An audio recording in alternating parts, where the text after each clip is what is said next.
I want you to welcome to the stage Millicent Simmonds, Jaden Michael, Oaks Fegley, Brian Selznick, and Todd Haynes. Welcome.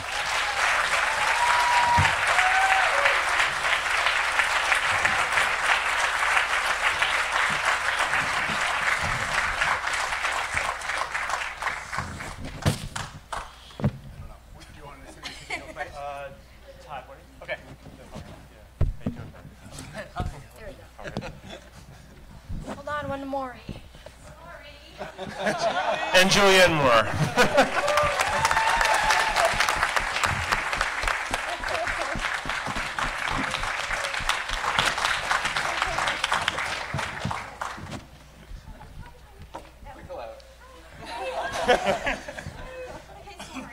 No problem. I'll just start the ball rolling with a general question for you, Todd, about how you got interested in Brian's book. The script came through special delivery from Sandy Powell, our costume designer, basically, who Brian got to know and became very close to after making Hugo together. And I've known since Velvet Goldmine. And yeah,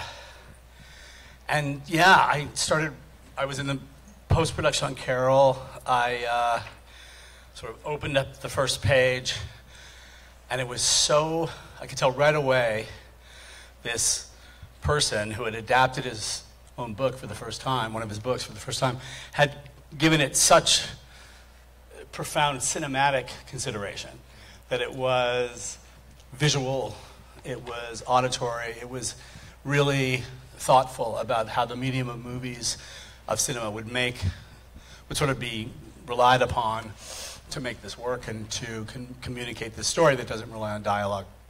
And I kind of needed to wait until my head was clear to really give it the attention that it deserved. And when I did, I just thought, wow, what a unique film in every conceivable way, and something that could be something so special for an audience I've never really addressed in my work, and young people, but that really respected them, and that really made this line between the imaginations of young people, the language of cinema at its almost most elemental, and the theme of deafness, and that all those things found relevance to each other in the way it was conceived. And it ultimately made me think about how much movies meant to me as a young person, and the films that kind of entered my mind and bloodstream and changed the way I saw things. They were films that were always maybe a little beyond my reach, and that's what you want to show kids. And you want to expose them to complex, sophisticated, cool stuff that they make their own. Open it up for questions from the audience. Yep, right there.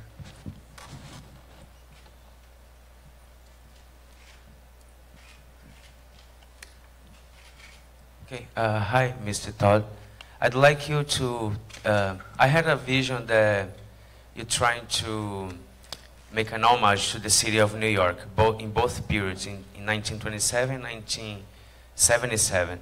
Am I right? Were you trying to explore the differences of the aspects of the time when it was glamour and then it was kind of very dirty in the 70s? Could you tell me a little bit about this urban aspect? Thank you. Well, there's no question this film, which makes the premiere at the New York Film Festival one of its most meaningful for all of us, is an extraordinary tribute to New York, to the history of New York, to the endurance of New York, the changes of New York's life and story over the years. But from a creative standpoint, it offered this beautiful reflection about time, and also how time is reflected in the institutions of New York, like museums of natural history, how space is reflected in museums in New York, like the Queens Museum Panorama, and how there is such a relevance between those two thematic issues and narratives in the movie as the two parallel journeys unfold between the two children. So the language of this concept, Brian's concept, was really about point counterpoint, where at times it's all about the differences, and the cut sort of marks those differences. And then there are times where the differences disappear, and there's a continuum or a parallel between the stories of the two children or the events of the two children's lives, or the fact that this museum has always been there and has maintained a notion of preserving time and preserving history that we can look to as a foundation and a continuum. In terms of getting your actors acclimated to these two very different time frames and two different moments in cinema too, I just want to talk to the actors about how you did that. Did you show them movies? Did you get them? How did you get them oriented in time? Maybe Julianne, we could start with you. Were you in New York in the 70s? No, I was in Europe in the 70s, actually. I didn't move to New York until the 80s, after I graduated from college. But one of the things that Todd does, that he does so beautifully, is he assembles all these research materials for us to look at. So he had all of these wonderful films and silent film. I looked at a lot of silent films, obviously, because I was playing a silent film actress. So I looked at all of those, and then really wonderful iconic films from the 1970s, and a really great documentary on the blackout in 1977, which is what ends the film. So it gave us all a tremendous amount of context. But I wanted to address too, what Todd was saying about the physicality of place and monuments in New York City, and how one of the things that I think Todd does really better, I think, than any filmmaker alive, is physicalize emotion, is manifest emotion cinematically. And that's what these monuments do too. That every time you have a museum, and that's what's expressed so beautifully at the end of the movie. It might make me cry if I say this. She says, "This is the story of your father's life." I'm not gonna cry. But that's what it is. It's like she's managed to say, I'm going to make a monument to a person. And that's why we're so inspired, I think, by big cities and by places that we've created, because they are monuments to humanity. That's very beautifully put. Can you guys talk about how you got into your characters and into your time frames in this movie? Start with Oaks. For my character, Ben, he starts off as a hearing character and then becomes deaf after being struck by lightning. And because of that, Todd had put together some films for me to look at, and especially documentaries about deaf culture and just the 70s in general, because my character is born and lives in the 70s. So I went through the 70s films and everything, and that really helped me to create the character of Ben. But also Todd really helped me out with that, and Brian as well. We all pretty much developed that character together. Jaden? Well, for me, Millie is saying, I had a different experience in Oaks because I am deaf, and I have the experience of being deaf. And I already knew sign language, and I know that there are challenges. I understood Rose's challenges, a character who didn't have sign language until she was older, and I could understand her journey. Like whenever I'm in a store or a restaurant, it's not easy to communicate with people who don't sign. It can be a bit frustrating, and it's hard to make them understand what I'm trying to say. So I understood that frustration, and I took those experiences and used them to find Rose and her experience. I could really relate to her experience in that way. And she was forced to lip read and not to sign, and I had that experience also growing up, and it's very, very difficult. It's hard to control your vocal quality and make sure that you're understood, and when you've never heard people speaking to you or what words sound like, it's very hard to then emulate them. So I could really understand her, and I mean, of course, we admire the same actress, and I watched all the movies that Todd gave me, and it helped me a lot to find this character in that time. So I think it was easier perhaps for me to connect with the character of Rose than for Oaks, and also Todd. Todd really helped me, of course. I read the book, Brian's book, which I loved, and that helped me a lot. It's an awesome, amazing book. And he would always say, bring Rose to life. It really inspired me. Whenever you said that to me, it just gave me chills, and I tried to do that. For me, I previously worked on a TV show called The Get Down, which was also based in the 70s, but so I had a little bit of I understood what was going on in that time period, but playing a gangster is much different than, you know, being a friend. So I did some extra research. I decided to find out more about deaf culture, even though I didn't have to play a deaf character or anything, but I still wanted to know. And for me, I've always thought that if you listen to music, for me, I like listening to music because it defines who I am and and it, you know, makes me special, but not that kind of special. And so if, in order to me to get into my character, I like to listen to music from that time period, if it's in, you know, if it's that era, if it's in another era, or depending on what I think that character would listen to. And so while I was getting my hair and makeup done, I like to listen to a lot of 70s rock, some Moon Age Daydream from David Bowie, and other people like Fleetwood Mac, and Denise Williams was, Free by Denise Williams would always like kind of click me in. But so yeah, music is one of the things that I do to get into character.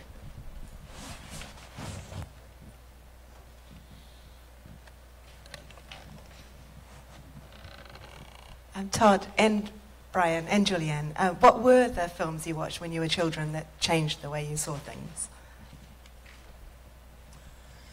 I had a succession of sort of obsessions I'll briefly share. The first being the first film I saw, which was Mary Poppins when I was 3. And I think it was partly that film, but it was partly the fact that it was the first film I ever saw. And that generated a uniquely, weirdly obsessive relationship to the film that, and I'm not alone in this, I'm sure many kids felt this way, and they latch onto movies, but it made me want to kind of respond in kind, creatively, and draw a million pictures about Mary Poppins and act out the scenes for Mary Poppins and dress my mom up as Mary Poppins and sort of live this repetition compulsion around that experience in the big screen. And of course, you know, this is before we could rewatch movies on DVD a million times, and yet one remembered every frame. Following that, the big movie that really blew my mind was Zeffirelli's Romeo and Juliet. I was 7, but it was a movie that connected to youth culture of the time.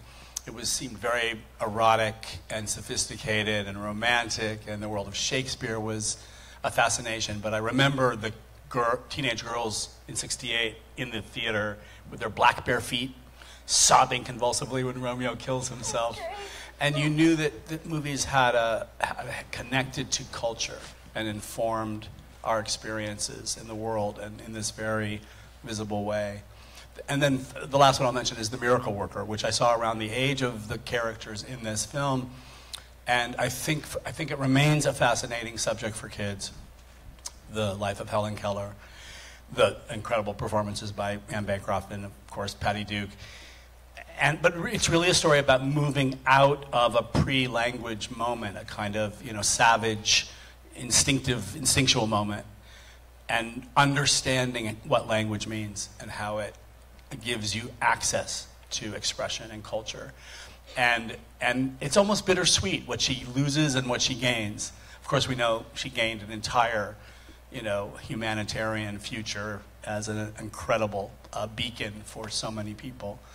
But that, I think the sign language fascinated me, and the ways that they communicated, and how she struggled through that time and found herself was just mind-blowing.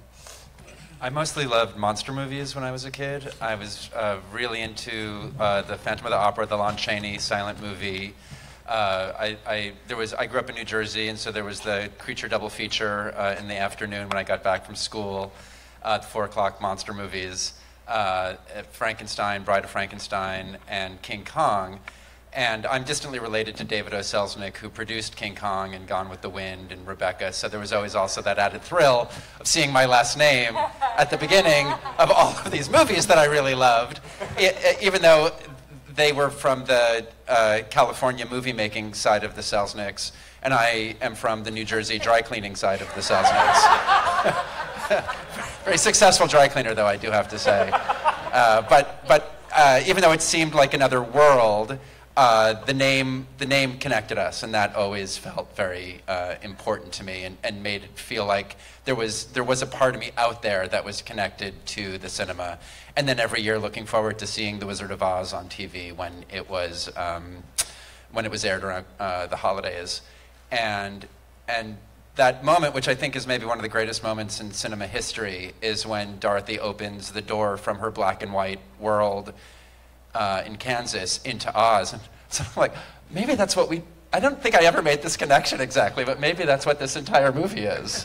It's we talked about that. We talk about it? When Dan pushes open the door. Yeah, that's it. Yeah. So The Wizard of Oz was a big influence as well.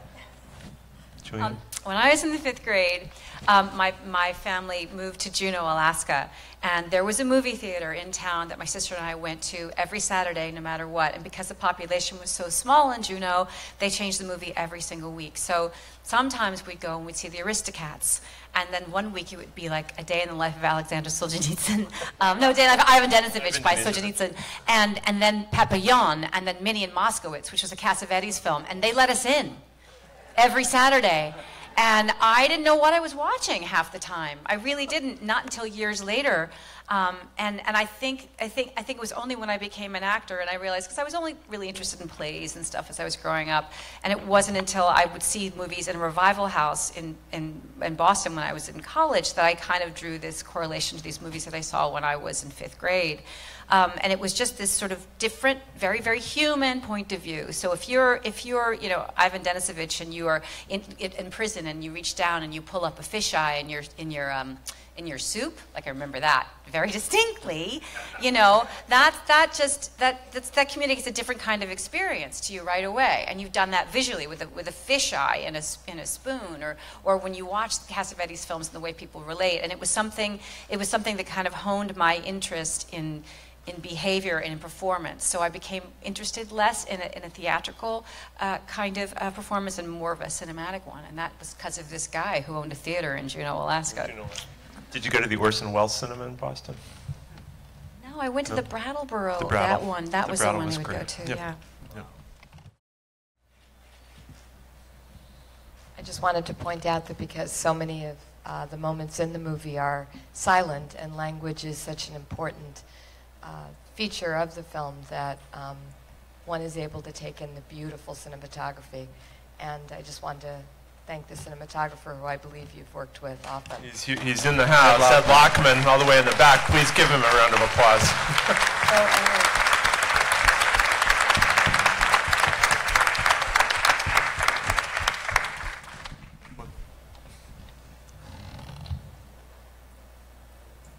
Thank you. Mr. Haynes, at least 2 of your films begin with Oscar Wilde and then are kind of haunted by his spirit, and I was just curious if you planned on returning to the figure of Oscar Wilde in future work.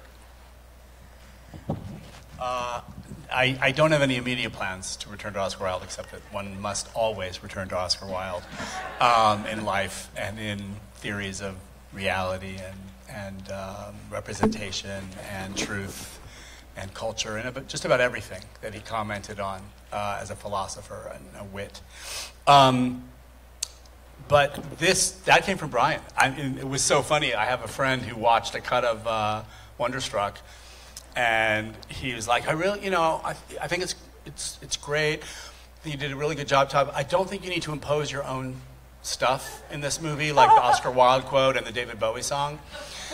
And I was like, well, just so happens.